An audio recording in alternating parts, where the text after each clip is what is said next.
박재상 사이의 차가 강남의 한 작은 골목에 위치한 잘 알려지지 않은 정비소 앞에서 고장이 났을 때 그는 단순한 수리일 줄 알았다. 그러나 정비소 안 형광등 불빛 아래에서 김동수라는 노련한 정비사가 외로이 일하며 거친 손으로 정성을 다해 차량을 수리하고 있었다. 그 남자의 능숙함과 묵묵한 근면함은 박재상의 마음에 오래도록 남았다.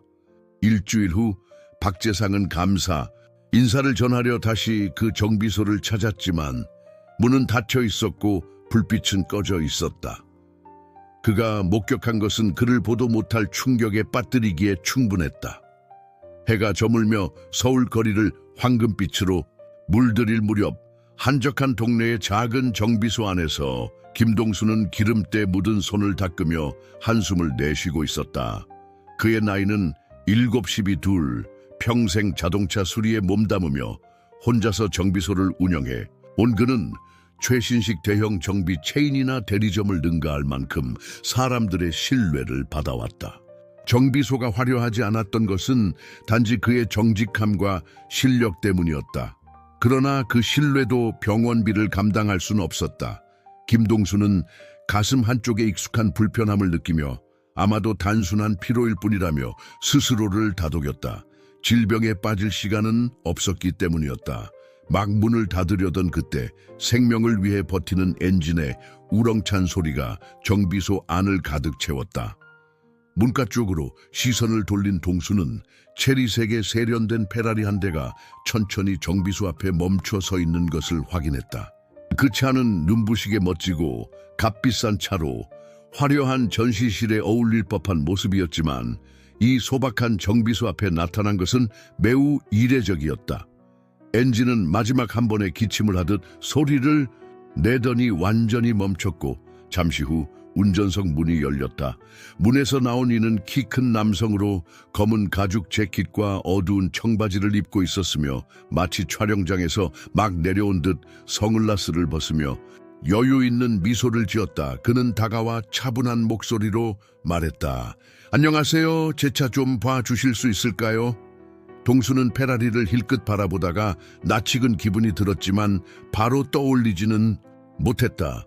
아마도 또 한 번의 부유한 손님일 거라 생각하며 너무 호사스럽네 라고 중얼거렸다. 남성은 부드럽게 웃으며 대답했다. 하지만 결국 차는 차잖아요. 그렇지 않습니까? 동수는 입가에 살짝 미소를 띠며 말했다. 엔진은 엔진일 뿐이야. 주저하지 않고 그는 공구 상자를 들고 보닛을 열었다. 그때 동수는 자신이 방금 박재상과 마주쳤다는 사실을 전혀 눈치채지 못했다. 동수가 엔진 쪽으로 몸을 기울이며 문제를 찾기 시작할 때 그 남성은 팔짱을 낀 채 진심 어린 관심으로 지켜보았다. 혼자서 다 하시나요? 그가 물었다. 거친 목소리지만 따뜻한 느낌이 묻어나는 동수는 대답했다. 난 늘 혼자 해왔지. 요즘 사람들은 제대로 수리하기보다 부품만 갈아 끼우고 큰 돈을 청구하더라고. 남성은 고개를 끄덕이며 말했다. 정말 대단하세요. 진짜 정직한 정비사 같아요. 동수는 가볍게 한숨을 내쉬며 대답했다. 그럼 당연하지. 그러나 작업을 계속하던 중 동수는 갑자기 가슴 한가운데에서 날카로운 통증을 느꼈다. 그는 얼굴을 찡그리며 잠깐 통증을 감추었고 단지 약간의 과로라고 치부하며 일을 마무리하려 했다. 잠깐만 기다려주세요. 곧 해결할게요. 라고 중얼거리며 마지막 볼트를 조였다. 그 순간 이 손님이 평범한 고객이 아니라는 사실을 그리고 이 남성이 그의 인생을 크게 바꿀 것임을 동수는 아직 몰랐다. 밖에서는 서늘한 밤 공기가 서울 거리를 감싸고 있었고 정비소 안은 기름과 금속 그리고 땀 냄새로 가득했다. 소매를 걷어올린 동수는 페라리 보닛 아래를 살피며 문제점을 찾았다. 그 남성은 조용히 옆에 서서 인내심 있게 지켜보았다. 동수는 한때 부유한 사람들이 자신의 차를 사랑하지만 정작 차의 구조는 모른다는 것을 여러 번 보았지만 이번 손님은 뭔가 달랐다. 혼잣말로 너무 많은 전선, 너무 많은 컴퓨터, 요즘 차는 예전 같지 않아 라고 중얼거리자 그 남성은 웃으며 말했다. 저는 뭔가 제대로 된 방식으로 하는 걸 좋아해요. 동수는 웃으며 대답했다. 그렇다면 당신은 제게 딱 맞는 손님이네. 동수는 다시 작업에 집중하며 벨트를 조이고 렌치를 돌렸다. 평생 수천 대의 차를 고쳤던 그에게 이 차도 특별할 것 없었지만 어쩌면 가슴속 깊은 곳에서 느껴지는 무거운 압박감은 무시할 수 없었다. 불편함을 억누르며 그는 계속 일을 진행했다. 그러던 중 진심 어린 관심으로 그 남성이 물었다. 이 일을 얼마나 오래 하셨어요? 동수는 눈을 들지 않고 대답했다. 50년이야. 1974년에 이 정비소를 열고 나선 이후로 한 번도 멈춘 적 없어. 남성은 감탄하며 고개를 끄덕였다. 요즘 보기 드문 일이네요. 동수는 기름을 닦으며 다시 물었다. 당신은 무슨 일을 하시나요? 남성은 조용히 미소 지으며 대답했다. 저는 음악 산업에 종사하고 있어요. 동수는 한쪽 눈썹을 치켜 올리며 물었다. 정말요? 음악이라면요? 잠시 후 남성은 고개를 끄덕이며 말했다. 네, 음악이죠. 동수는 흐릿하게 웃으며 말했다. 역시 음악하는 사람답군요. 호화로운 페라리를 몰다니. 남성은 웃으며 덧붙였다. 제 차는 아니에요. 친구한테 빌린 건데 차에 대한 애정은 진심이에요. 동수는 고개를 끄덕이며 말했다. 적어도 차를 제대로 아는 건 좋군.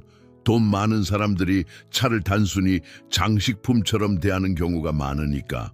남성의 미소는 살짝 잔잔해졌다.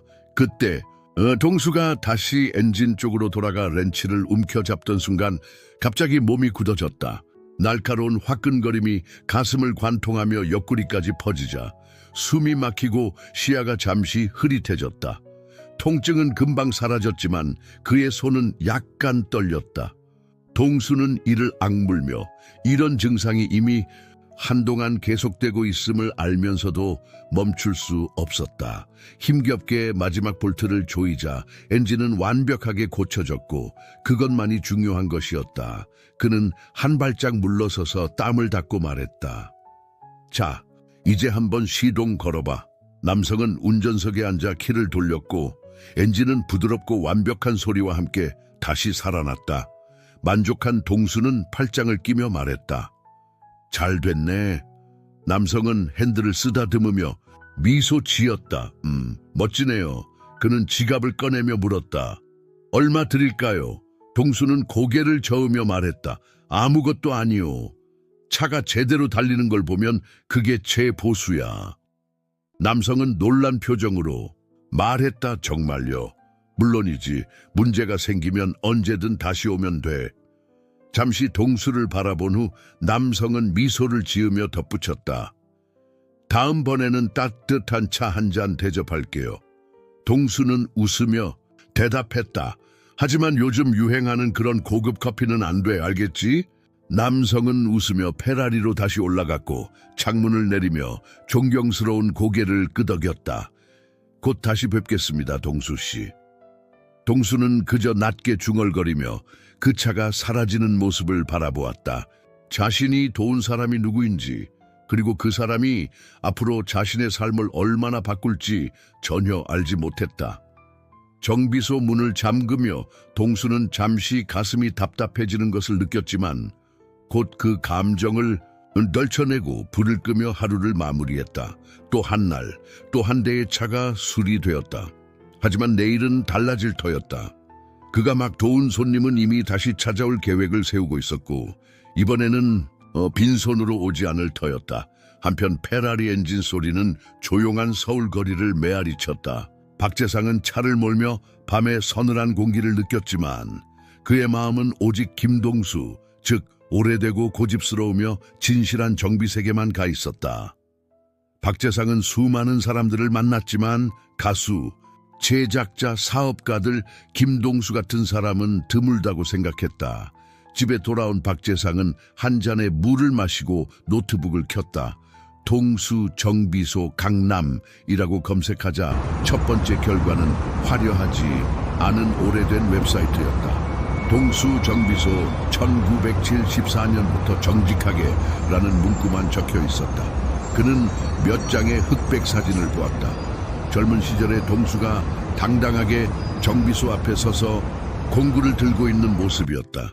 스크롤을 내리던 중 여러 단골 손님들이 남긴 후기가 눈에 띄었다. 한 후기는 이렇게 말했다. 돈이 없어서 차가 고속도로에서 멈췄을 때 동수 아저씨가 돈 받지 않고 고쳐줬어요. 나중에 돈을 내라고 하더군요. 그분 덕분에 큰 어려움을 건너뛰었어요. 또 다른 후기는 이렇게 적혀 있었다. 아버지가 30년 동안 차를 여기로 가져오셨어요. 아버지가 돌아가신 후에도 동수 아저씨가 오래된 차를 고쳐서 장례식에 보내주셨어요. 박재상의 손은 점점 더 꽉 쥐어졌다. 이분은 단순한 정비공이 아니라 지역사회의 버팀목이었다. 비록 외부에서는 그 진가를 모를지라도 박재상은 그와 만난 지 1시간도 차에 되지 않았지만 분명 그가 좋은 사람임을 느꼈다. 그와 같은 이들은 잊혀져서는 안 된다고 생각했다. 머릿속에는 어떻게 보답할 수 있을까 하는 아이디어들이 떠올랐지만 돈으로는 절대 보답할 수 없다는 것도 알았다. 동수는 한 번 돈을 받는 것을 거절했으니까 그에게 진짜 중요한 것은 무엇이었을까? 박재상은 정비소에서 동수가 진심으로 제대로 수리하는 게 중요하다며 이야기했던 그 순간을 떠올렸다. 그러자 박재상은 깨달았다. 이건 단순히 수표를 쓰는 문제가 아니라 유산을 남기는 문제라는 것을. 노트북을 닫고 전화를 들자 낯선 번호가 울렸다. 잠깐 머뭇거리다 전화를 받았다. 여보세요? 낯선 목소리가 조심스레 말했다. 박재상 씨 맞으세요? 자세를 바로잡으며 박재상은 물었다. 누구시죠? 목소리가 한숨을 내쉬며 답했다. 제 이름은 민수입니다. 동수정비소 맞은편 세탁소를 운영하고 있어요. 박재상의 손은 전화기를 꽉 쥐었다. 왜 전화하시나요? 제 번호는 어떻게 얻으신 건가요? 민수가 머뭇거리다 말했다. 좀 이상하게 들리겠지만 어젯밤 정비소에서 부엔 후 혹시 도와주실 분이 당신이시리라 생각했습니다. 박재상의 마음이 무거워졌다. 무슨 일이죠? 동수 아저씨가 병원에 계세요. 항이 어린 소름이 박재상의 등줄기를 타고 내려갔다. 그는 다음 날 정비소에 다시 오려고 계획했었지만 이제는 너무 늦었을지도 모른다는 생각이 들었다. 주저없이 차 열쇠를 챙기고 재킷을 걸치고 밖으로 나섰다. 병원에 도착한 박재상은 동수 아저씨가 단기간 입원한 것이 아니라는 것을 금세 느꼈다. 오래된 정비소 근처에 주차하자 거리는 평소보다 훨씬 조용했다. 보통은 은은한 불빛 아래 늦게까지 열려있던 정비소는 완전히 어두웠고 문에 영구 휴업이라고 붙은 한 장의 쪽지가 붙어 있었다. 박재상은 동수 아저씨가 며칠째 이곳에 없다는 사실을 깨달으며 입술이 굳어졌다. 상황을 헤아리던 중 발자국 소리가 들려 뒤를 돌아보니 낡은 격자문의 셔츠를 입은 60대의 남성이 세탁소 앞에 서 있었다. 그 남성은 박재상을 알아보고 말했다. 당신 어젯밤 거기 계셨던 분이시죠? 박재상은 천천히 고개를 끄덕였다. 그 남성 이름은 종호였다. 는 슬픈 미소를 지으며 말했다. 갑자기 연락드려 죄송하지만 꼭 알아두셔야 할 일이에요. 낮고 단호한 목소리로 박재상이 물었다. 무슨 일이죠? 종호는 흰 수염을 쓸어넘기며 설명했다. 며칠 전 한 고객이 동수 아저씨가 정비소에서 쓰러져 고통 속에서도 일을 계속하려고 하는 모습을 봤어요. 박재상의 얼굴에 분노가 스쳤다. 그는 얼마 전 페라리 수리 도중 동수 아저씨가 가슴을 움켜쥐며 고통스러워했던 장면이 떠올랐다. 더 물어봤어야 했는데, 조금 더 머물렀어야 했는데, 말이다. 동수 아저씨는 어디 계세요? 박재상이 단호하게 물었다. 종호가 대답했다. 동수 아저씨는 성모병원에 계세요. 월요일부터 입원해 계세요. 박재상은 고개를 끄덕이며 차로 향했다. 차에 타기 전 종호가 뒤에서 외쳤다. 당신과 동수 아저씨 사이가 어떤 사이인지 모르겠지만 그분은 이 정비소를 많은 사람들이 살아온 시간보다 더 오래 지켜오셨어요. 이제 그분이 계속 싸울 힘이 남아있을지 걱정입니다. 박재상은 차 열쇠를 꽉 쥐며 결심이 굳어짐을 느꼈다. 동수 아저씨는 평생 자신의 지역사회에 헌신해왔고 지금 그가 가장 필요할 때 아무도 곁에 없어 보였다. 박재상은 주저없이 차에 뛰어들어 병원으로 달려갔다. 이건 단순히 고장난 엔진을 고치는 문제가 아니라 훨씬 더 큰 무언가를 바로 잡는 일이었다. 고속도로에 합류하며 박재상의 손은 핸들을 꽉 움켜쥐었다. 동수 아저씨는 도움을 원치 않을지도 모르지만 박재상은 자선이 아니라 해결책을 제시하려 했다. 그리고 그가 좋아하든 말든 박재상은 계획 없이 병원을 떠나지 않을 것이었다. 이것은 단순한 방문이 아니라 중요한 변화의 시작이었기 때문이다. 성모 병원의 복도에서는 소독약 냄새와 식은 커피 냄새가 뒤섞여 있었다. 박재상은 타일 바닥에 울리는 발걸음 소리를 들으며 단호하게 걸어갔다. 그는 사인을 받으러 온 것도 홍보를 하러 온 것도 아니었다. 오직 동수 아저씨를 위해 온 것이었다. 접수대에 다다르자 한 간호사가 그를 알아보고는 사진을 찍으라는 말 없이 물었다. 동수 아저씨 계신 곳을 찾고 있는데요.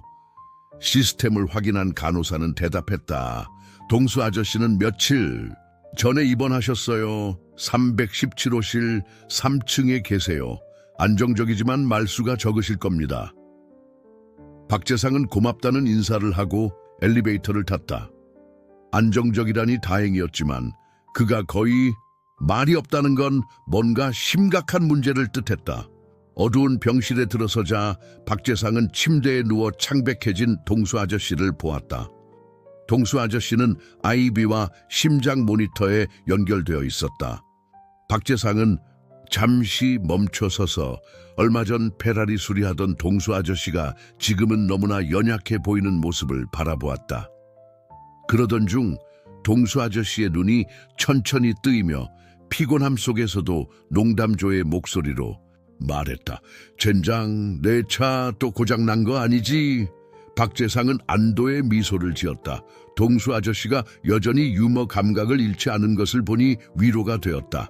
박재상은 가까이로 다가가 의자를 끌어당겨 앉았다. 동수 아저씨는 이어서 말했다. 아니, 여전히 꿈처럼 달려. 그러나 동수 아저씨는 가슴에 손을 얹으며 살짝 얼굴을 찡그렸다. 걱정스러운 마음에 박재상이 물었다. 얼마나 심각한 건가요? 동수 아저씨는 어깨를 으쓱이며 말했다. 의사 선생님, 말로는 내 심장이 이제 내 말을 듣지 않는다고 해. 마치 오래된 엔진처럼 그냥 갈아 끼울 수 없는 그런 상태라고. 박재상의 얼굴에는 굳은 결의가 서렸다. 이건 단순히 한 주가 힘들어서가 아니라 매우 심각한 상황이었다. 박재상은 몸을 앞으로 기울이며 말했다. 동수 아저씨, 제가 도와드리고 싶습니다. 동수 아저씨는 마른 웃음을 지으며 대답했다. 친구, 네가 누군지는 알지만 넌 유명하고 돈도 많으니 내 말엔 분명 돈이 들어가는 거겠지. 주저없이 박재상은 말했다. 네, 제가 모든 병원비를 부담하겠습니다. 동수 아저씨는 고개를 돌려 무표정하게 바라보다가 길게 머뭇거린 후 고개를 저었다. 아니, 괜찮습니다. 박재상은 천천히 숨을 내쉬며 덧붙였다. 동수 아저씨, 제가 자선품을 주러 온 게 아닙니다. 박재상은 동수 아저씨의 얼굴을 살피며 그가 오랫동안 스스로를 지켜온 자존심을 이해했다. 동수 아저씨는 평생 자신의 힘으로 살아왔고 지금도 그 자존심을 지키고 싶어 했다. 박재상은 고개를 끄덕이며 말했다. 좋습니다. 만약 돈을 받지 않으신다면 다른 방법을 찾겠습니다. 그리고 갑자기 박재상은 덧붙였다. 동수 아저씨, 당신은 뭔가를 세우셨고 그걸 그냥 사라지게 두실 수 없잖아요? 동수 아저씨는 이마를 찌푸리며 물었다. 무슨 말씀이신지요? 박재상은 주위를 둘러보며 말했다. 당신의 정비소, 당신의 작업, 그리고 당신이 도와온 사람들, 당신이 없으면 이 모든 게 어떻게 될지 생각해 보셨나요? 동수 아저씨는 한숨을 쉬며 답했다. 아마도 문을 닫을 겁니다. 박재상은 고개를 갸우뚱하며 말했다. 그게 정말 옳다고 생각하세요? 잠시 무거운 침묵이 흐른 후 박재상은 계속해서 말했다. 저에게 좋은 생각이 있습니다. 동수 아저씨는 약간 회의적인 눈초리로 물었다. 뭐, 네가 무슨 말을 하려는지 봐야겠군. 박재상은 씩 웃으며 설명했다. 당신은 평생 부서진 것을 고쳐왔고 이제 제 차례입니다. 좋아하시든 말든 이건 시작에 불과합니다. 동수 아저씨가 퇴원할 정도로 회복되자 박재상은 자신의 계획을 실행에 옮기기 시작했다. 그 후 몇 주 동안 동수 아저씨의 정비소는 완전히 새롭게 변모했다. 예전에 동수 정비소라는 낡은 간판은 내려지고 대신 미래 세대에게 영감을 줄 새로운 간판이 걸렸다. 동수 아저씨는 내 이름이 간판에 새겨진다고 해서 뭔가 달라지진 않아 라며 불평했지만 박재상은 미소를 지으며 말했다. 이건 단순한 간판이 아니라 당신의 이야기입니다. 정비소가 다시 문을 열었을 때 예상보다 훨씬 많은 사람들이 몰려들었다. 단골 고객들, 젊은 정비사들, 심지어 공구를 만져본 적 없는 아이들까지도 찾아와 옛날 동수 아저씨를 다시 보고 싶어 하거나 배우고 싶어 했다. 박재상은 만족스러운 미소를 지으며 여전히 거친 목소리로 19살 청년에게 도구 사용법을 가르치는 동수 아저씨를 바라보았다. 차를 고치려면 도구를 제대로 잡아야 해, 동수 아저씨가 엄하게 말했다. 청년은 긴장하며 손을 다시 잡고 시도했다. 박재상은 흐뭇하게 웃으며 동수 아저씨가 변치 않는 것이 오히려 이 모든 일이 잘 풀리게 만드는 원동력임을 느꼈다. 그날 저녁 정비소 문을 잠그며 동수 아저씨는 박재상에게 조용하지만 진심 어린 목소리로 말했다. 내가 너한테 한번 빚졌군요. 박재상은 씩 웃으며 답했다. 아니, 이미 충분히 갚았어요. 동수 아저씨는 어리둥절해하며 물었다. 도대체 어떻게 그런 일이 가능하죠? 박재상은 사람들로 북적이는 정비소를 가리키며 대답했다. 옳은 일을 하는 법을 가르쳐 주셨으니까요. 그날 밤 동수 아저씨는 새로운 간판을 바라보며 밖에 서 있었다. 간판에는 동수 정비소 1974년부터 라는 문구와 함께 어떤 일은 제대로 해야 합니다라는 문구가 새겨져 있었다. 그는 미소 지으며 어쩌면 이 모든 일이 계획되지 않았더라도 인생이 그에게 기회를 준 것임을 깨달았다. 그의 이야기는 이제 끝나지 않을 것이었다.